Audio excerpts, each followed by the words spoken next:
Hello বন্ধুরা, সকলকে আবারও আবুলসিং শিক্ষালয় ফেসবুক অ্যান্ড ইউটিউব চ্যানেলে স্বাগত জানাচ্ছি।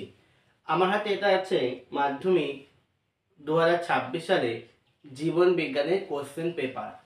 তোমরা সকলেই জানো তোমাদের জীবন বিজ্ঞানে যে লং কোশ্চেন পড়বে তার ভিতরে আমরা সকলেই জানি যে কি 5, 6, 30 নাম্বার।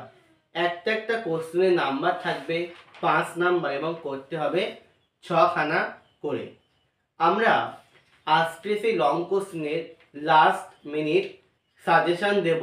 তার মধ্যে হচ্ছে যেই সমস্ত কোশ্চেনগুলো তোমরা পরীক্ষার জন্য প্র্যাকটিস করবে এবং সেই সমস্ত কোশ্চেনগুলো 2026 সালে মাধ্যমিকে আসবে পুরো কনফার্ম, সেই সমস্ত কোশ্চেনগুলো নিয়ে আজকে আমরা আলোচনা করব। প্রথমে তোমাদের একটা ড্রয়িং পড়ে, মানে একটা আঁকা পড়ে।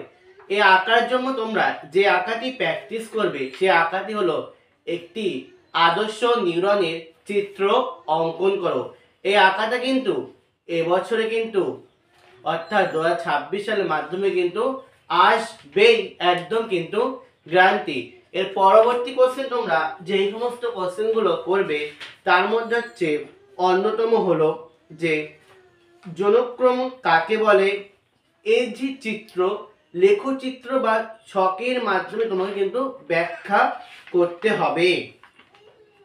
মেন্ডেলের একসংকর জনন ও দ্বিসংকর জনন বলতে কি বোঝায় এটা কিন্তু তোমাকে দেখতে হবে।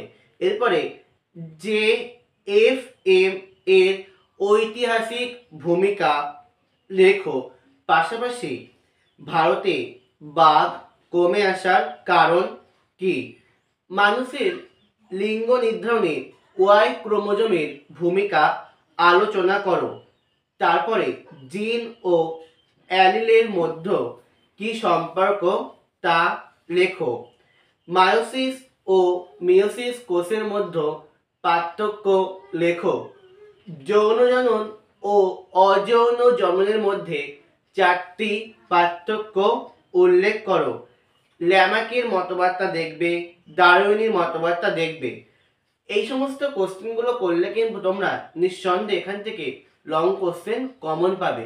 তোমরা নিশ্চয়ই অবগত আছো তোমাদের জীবন বিজ্ঞানে কিন্তু লং কোশ্চেন ডাইরেক্ট কিন্তু 5 নাম্বারে আসে না, ভেঙে ভেঙে আসে, যেমন 3+2 অথবা 4+1 এইভাবে কিন্তু কোশ্চেনগুলো আসে। কাজেই এই বলে আজকে ভিডিও এখানেই শেষ করলাম।